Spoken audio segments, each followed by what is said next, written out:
Hello and welcome. You're watching the lesson called Cryptography Concepts. This is part of the CompTIA Security Plus training course, and I'm your instructor, Lisa Spooner. You have heard me talk about encryption throughout this course. In this lesson, we're going to take a step back and study not just encryption, but cryptography as a whole. This is a very important topic for security. We need cryptography for password storage, secure authentication, data transmissions, data security, signing messages to prove who they came from, and more. That's why in this lesson we're going to start with an overview of what cryptography is, how it works, and the benefits it offers.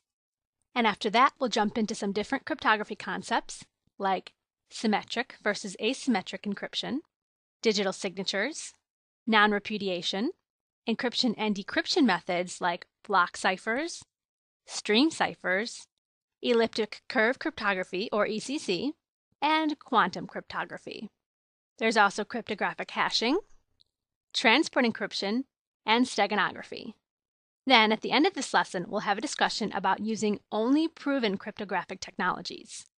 The exam objective for this lesson is 6.1, which says, summarize general cryptography concepts, except for the objective on key escrow, which we will cover in the PKI lesson. Let's get started. Let's start with that cryptography overview. What exactly is cryptography? It's the science and study of hiding any text so that only the intended recipients or authorized people can read it. And that's any text, really, even using things like invisible ink or the mechanical cryptography machines of the past. This all falls under cryptography. But what we're mainly concerned with for IT security is obscuring information by converting plain text to ciphertext. This is the encryption step. Then the decryption step is converting the information back from ciphertext to plaintext. Now there's also cryptographic hashing where we can't get plaintext back from the ciphertext, but we'll cross that bridge when we come to it. So if we look at a diagram, we've got our plaintext. This is put through the encryption algorithm. Now many encryption algorithms are publicly known, so what makes the encryption unique is the key. You can think of this as kind of a password. The plaintext and the key are put through the mathematical algorithm, and the result is the ciphertext. For this to be considered strong encryption, we shouldn't be able to figure out the key from the ciphertext, and we shouldn't be able to get plaintext back from the ciphertext without the key.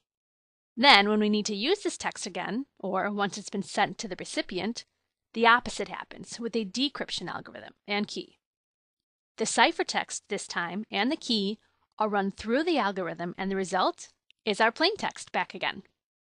All of these steps together is cryptography. Now let's talk about some benefits of cryptography. The most obvious goal and benefit of cryptography is confidentiality. We use transport encryption protocols to protect data in transit. We also encrypt data to protect it while it's being stored at rest. This keeps unauthorized people out of our sensitive data. Cryptography can also offer non-repudiation and authentication. A message encrypted with your private key or signed with your digital signature had to have come from you. Now don't worry, non-repudiation, private keys, and digital signatures will all be covered in this lesson. Another benefit is access control. In a very basic and limited way, cryptography can offer access control. With symmetric encryption, only the secret key holders can decrypt the message. With asymmetric encryption, a digital certificate can be used for authentication and thus access control. Cryptographic hashes are used to offer integrity. Message digests, like checksums, can be used to know if a message has been tampered with during transit or if data has been changed since the last message digest was taken. Remember, we talked about this with forensics. Hashing is super important to prove that evidence has not been tampered with. How does cryptography work? Well, we have a cipher and a key. A cipher is a pair of related algorithms that are used for encryption and decryption. One algorithm encrypts data by applying a key to plaintext, and the second algorithm decrypts the data by applying a key to ciphertext. Sometimes, but not all the time, the second algorithm in the cipher pair is just the reverse of the first. To help you understand ciphers, let's look at some very basic classic ciphers. These can be done with a pen and paper, and of course are not suitable for real data encryption. I just wanted to give you a working background knowledge of what it means to get ciphertext from plaintext and back again. Substitution ciphers are where plain text is substituted with ciphertext based on the key. Transposition ciphers are where the characters in the plain text are scrambled, or as we call it in cryptography, permutated. The resulting ciphertext has the same characters as the plain text, just jumbled. Here's an example of a shift substitution cipher known as Caesar's cipher. We have the English alphabet laid out with the second alphabet lined up with all the letters shifted 6 spots to the right. Then when we get to the end, we start back over at the beginning again to complete the list. As an example, if we have the plain text word asparagus, the corresponding ciphertext string would be GYVGXGMAY. So A would be G, S would be Y, P would be V, and so on. If we sent this ciphertext to a recipient, then all the recipient would need to know the key ROT6 or rotation 6, and they could recreate this lineup on their end and get asparagus back from the ciphertext. Now, cracking these basic ciphers isn't that hard. Someone would just need to look for common letters like E and A, so like I said, this would not hold up in the real world anymore. I mean, it's not the days of Caesar anymore.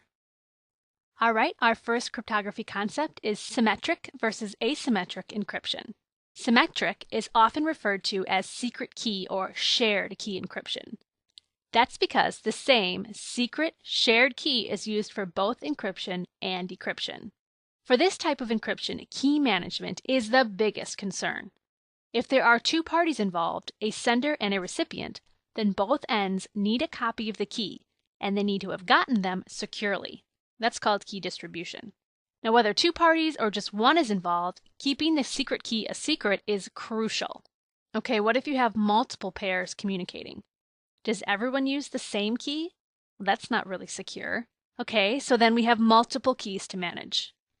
The more keys, the more complicated the key management process becomes. Even though key management is a concern, symmetric is generally faster than asymmetric alone. I say alone because symmetric and asymmetric are often used together. When comparing symmetric algorithms, remember that strength is affected by the length of key and the number of iterations through the algorithm. Even so, all symmetric algorithms can eventually be cracked with a brute force attack. The stronger the algorithm, the longer it would take to find the key by trying every key option until one works. Now we're talking days, months, years, hundreds of years, thousands, billions, as old as the universe in some cases. As long as part of key management you change your key in a shorter amount of time than a brute force attack or other attack would work, you're good. As I said, the biggest issue for symmetric encryption is key management. Asymmetric encryption, or public key encryption, saves us from the need to pass out secret keys. Instead, a mathematically connected key pair is used. That's two keys. One half of the key pair is public, and the other is private. Either key can encrypt, and either key can decrypt. If data is encrypted with the public key, then it would be decrypted with the private key. This would ensure the confidentiality of the data. If data is encrypted with the private key, then it would need to be decrypted with the public key. This would ensure the identity of the sender. Now, from this, you need to realize that messages encrypted with the private key cannot be decrypted with the private key. And at the same time, messages encrypted with the public key cannot be decrypted with the same public key. Remember that I said that symmetric and asymmetric can be used together? In these cases, at the beginning of communications, the two asymmetric keys would be used to securely distribute a third secret key. And then that secret key would be used for the rest of the communications. So the best of both worlds. Asymmetric encryption is used with public key infrastructure, which we'll talk about in another lesson. And it's used for digital signatures. Digital signatures allow the owner to digitally sign a message. This proves authenticity, non-repudiation, and integrity. Authenticity and non-repudiation is done by confirming the data or message you have received is who you think it's from. Integrity is achieved by confirming that the message was not altered during transit. If you can't picture this quite yet, that's okay. I'm going to show you an example diagram of using digital signatures in just a few minutes when we talk about hashing. So hold on. Okay, so you've heard me throw around the term non-repudiation a few times within this lesson. Non-repudiation is assuring that the author of the message cannot later refute the fact that they sent the message. They can't disown it. Asymmetric encryption provides non-repudiation when a sender uses his or her private key to encrypt or sign a message. Besides the non-repudiation that's built into asymmetric encryption, there are sometimes additional non-repudiation services that can be built into encryption and digital signatures. So besides proof of origin, we can also get proof of integrity that the data has been received and has been received correctly. The one thing you need to be aware of is non-repudiation does not take into account that a hooligan could have gained unauthorized access to someone's computer and sent messages from there.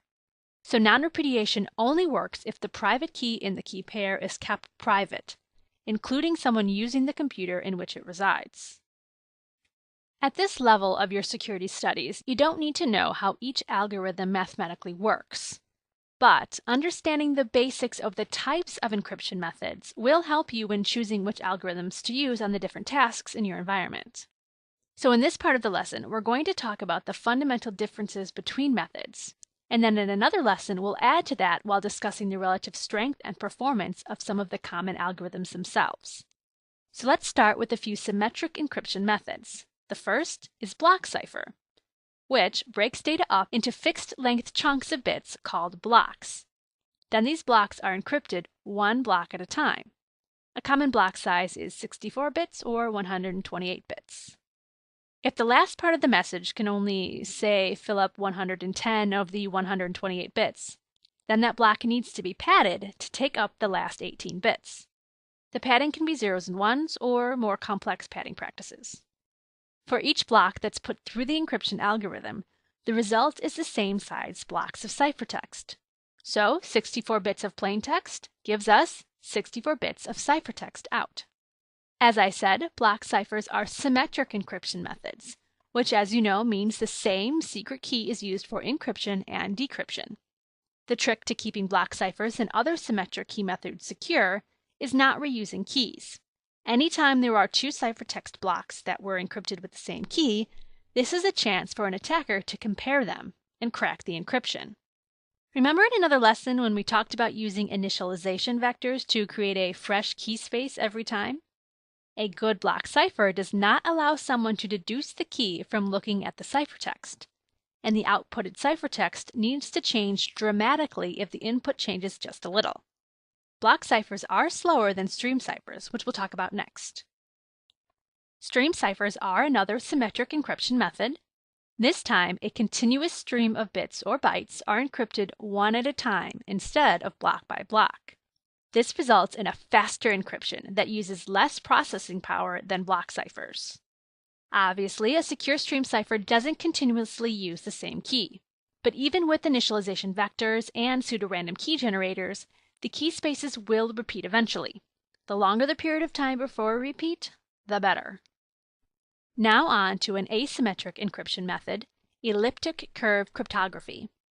Remember that we said that asymmetric is slower than symmetric? While elliptic curve was created to speed up asymmetric encryption. ECC has a compact mathematical design that allows stronger encryption with shorter keys. It does this by using elliptical curves instead of integers as keys. Because of its speed and flexibility, ECC has many varied implementations, including being used on mobile devices that notoriously have limited processing power and space. Quantum cryptography is a super geeky, fun concept that uses physics instead of math. This is currently an emerging and expensive concept that's still being researched. It could be a complete game changer for cryptography, or be quickly replaced by the next big thing. The physics concept behind how this works is that when we measure data, we disrupt the data. Like if we want to know the temperature of water, by putting a thermometer in the water, we will change the temperature ever so slightly. Quantum cryptography applies this concept to polarized photons. With polarization filters, we can force the photon to take one polarization or another. Apparently, the thing about photons is that once they're polarized, you can't measure the direction of their polarization without repolarizing them in the process. Therefore, quantum cryptography allows us to tell if data was eavesdropped on during transit. So a very simplified example would be to polarize the photons in one direction for a 0 and another direction for 1, and then send binary data. If someone were to eavesdrop on these photons while they're being sent, the polarization would be changed. There is one commercially available implementation of quantum cryptography called quantum key distribution, where polarized photons are used to distribute keys. Now let's tackle cryptographic hashing. This is not encryption or decryption. Hashing algorithms create a unique numeric hash value that's like a summary or a digest of a message. The idea is that no two pieces of data can create the same hash value when run through the same hashing algorithm. Now, it is actually possible for two different messages to get the same hash value, like if a very small key is used, or if a hacker is trying a collision attack. This isn't really something to worry too much about, but do be aware that even hashes can be cracked. The most important thing to remember is that hashing is one way. You cannot derive the plain text from a hash value. Remember, you can create a hash from a document. You cannot recreate the document from the hash, even if you have the key. So instead of confidentiality, hashing is used for integrity. If we take a hash, and then later take another hash, if those two hashes match, we know the data was safe. If data is modified, then taking the second hash will result in a different value. Some uses for hashing are message digests, which really is just a name for the hash value. Also digital signatures, which we'll talk about next, and message authentication codes, or MAC. MACs do not offer non-repudiation because they use a shared secret key. But they are less vulnerable to attacks where the hacker has access to the hashing algorithm and puts in their own plain text to try to figure out the key by what comes out. You may have seen hash values that accompany files that you download from the internet, and you'll use the hash value to make sure that the file that you've downloaded hasn't been messed with, like maybe malware hasn't been added to it. Cryptographic hashing is also used all the time for password storage. User passwords are hashed, and then those hashes are what is stored in the database. This allows passwords to be stored securely, not in plain text. When a user enters their password, the entered value is hashed, and then that hash value is checked against the stored hash. This is why many passwords can't be retrieved, only reset, because there is no master list of passwords anywhere. Really, no one knows it but you. A cryptographic hashing algorithm is a mathematical function that takes any sized blocks of data and returns fixed size bit streams. Now, we're not going to go into the math behind hashing, but this diagram does illustrate that and some other interesting points. We have the input, or the message, on the left side, and the resulting message digest, or hash value, down the right side. Now, the first thing to notice is, like I said, no matter what size of the input, the digest is a fixed length. So even though we just have the word fox for this input, we get the same 40-digit hexadecimal or 160-bit message digest that we do for any of the other inputs, no matter how long they are. The second thing to notice is that even with the tiniest change, just one letter between over and o'er, the resulting message digest is drastically different. It isn't, as you might have expected, the same for most of the characters with just a few numbers or one block being different. This is a good thing. Now, even when the letters are exactly the same except for two of them are in a different order, we still have completely different message digests. This is a desirable attribute of a good hashing algorithm. Let's look at a diagram example of how to use hashing and asymmetric encryption together to create a digital signature for integrity and non-repudiation. We start with our message. It's in plain text. We run it through the hashing function, and we get the resulting message digest, or hash value. We take that hash value and encrypt it with the sender's private key. That's one half of the asymmetric key pair, remember? The result is the digital signature. We take that digital signature and attach it to the message, and then send the two off together to the recipient. Now notice that the message itself is not encrypted in this example, so that means we don't have confidentiality. Encryption could be added to the message if we wanted to, but we didn't have it for this example. Now on the recipient's end, they receive the message and the digital signature. Now the recipient needs to perform two different functions on these two different parts. One function is to take that message, run it through the same hash function, and get a resulting hash value. The other thing they need to do is to decrypt the digital signature using the sender's public key. Now remember, the sender's public key can only decrypt things that have been encrypted with the sender's private key, and only the sender has that key. So if this works, we now have verified that the sender is in fact who we think it is. That's authenticity. And the sender can't later say, hey, that wasn't me that sent that message. That's non-repudiation. Okay, so the recipient has two hash values. They compare those two hashes. If they're the same, we know the message has not changed during transmission. That's data integrity. When encryption is used to protect transmissions that pass over the internet, that's called transport encryption. Transport encryption adds the benefits of cryptography to otherwise insecure protocols. This is for confidentiality and to prevent man-in-the-middle attacks. So with transport encryption, a VPN is secured with IPsec. We've talked about this in other lessons. Also, in web browsers, TLS and SSL can be applied to a number of different situations, like the unsecure HTTP will become the secured HTTPS.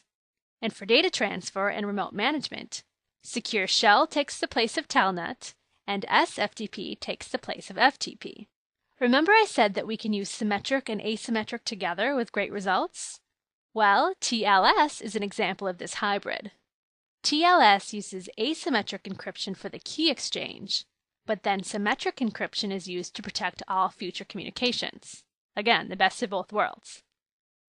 Another fun concept is steganography. This is hiding or embedding one message within another. The simplest form would be writing your secret message on paper with invisible ink, and then having unrelated or harmless text in regular ink over the top. In computing, steganography takes the form of hiding text within files. The main purpose is to not draw attention. Text can be hidden in image, audio files, or video files. Image files are the most common, and one method for image steganography involves using the last bit in the color code of each pixel to hide the message. If you change those color codes just a small amount by 1 bit, you aren't going to actually see much of a visual difference in the actual image file. You can't even encrypt the data before and/or after the message is hidden. Steganography is sometimes called electronic watermarking when referring to labeling an image for anti-piracy purposes. Steganography tools are readily available and are often used for illicit activities like data theft or hiding messages in parts of the world where encryption is illegal or would arouse suspicion. So check on this before playing with it at work, because it might be deemed inappropriate by your local security policies. As you will see as we get more into individual algorithms in another lesson, there are a lot of cryptographic methods to choose from. It then becomes important that we use only algorithms that, as of today, are considered strong. And even strong is a relative term. Really, you need to look at the trade-off between security, speed, and ease of implementation. Do keep yourself informed on cryptography news. Learn from the past where there were widely used algorithms that were eventually broken. We already did talk about how this happened with WEP for wireless encryption. Also, new encryption methods are being worked on all the time. You should resist the urge to jump on the latest bandwagon until an algorithm has proved itself to have staying power. Leverage strong encryption with good key management, because your encryption is only as strong as your key. Some things that are considered when deciding if a cryptographic technology is strong or not is a long enough key length used. How quickly will dynamically created keys repeat? Does the method have multiple iterations through the algorithm? If someone were to change the plain text just a little, would the ciphertext change a lot? We want this to be true, remember? Can someone figure out the key from the ciphertext? This would be bad. Also bad is if someone could figure out the plain text from the ciphertext without the key, or if someone could figure out the private key from the public key. The good thing is that you don't have to be the one personally deciding which are strong and which are not. Just be sure to use proven technologies for today. And remember that tomorrow this could change. And now we've reached the key terms you should know section for this Cryptography Concepts lesson. One thing I do want to point out to you is that cipher is sometimes spelled with a Y, so you could see that out on the job. I have 3 slides full of definitions for you this time, and there are a lot of new terms. So be sure to read through these definitions and go back to the concepts that you need further study on. Let's look at what we covered in this lesson. In the Cryptographic Overview, we covered what cryptography is, how it works, and the benefit it offers. For symmetric versus asymmetric encryption, we learned that symmetric uses one shared secret key, and key management is the biggest hurdle. Asymmetric uses a key pair, one public and one private. We then talked about how asymmetric encryption can be used to create digital signatures. This is for non-repudiation and message integrity. Non-repudiation is not being able to disown a message that you sent. We then went on to talk about a number of encryption and decryption methods. The first being block ciphers, which process fixed-length blocks of data one at a time, while stream ciphers process the data bit by bit. Elliptic curve cryptography uses curves instead of integers to speed up asymmetric encryption. And quantum cryptography uses physics instead of math. Cryptographic hashing produces a one-way message digest that is used for integrity and password storage. Transport encryption protects data as it moves across the public internet. And steganography hides text within images or other media files. And don't forget to use only proven cryptographic technologies in your own environments. Thanks for watching.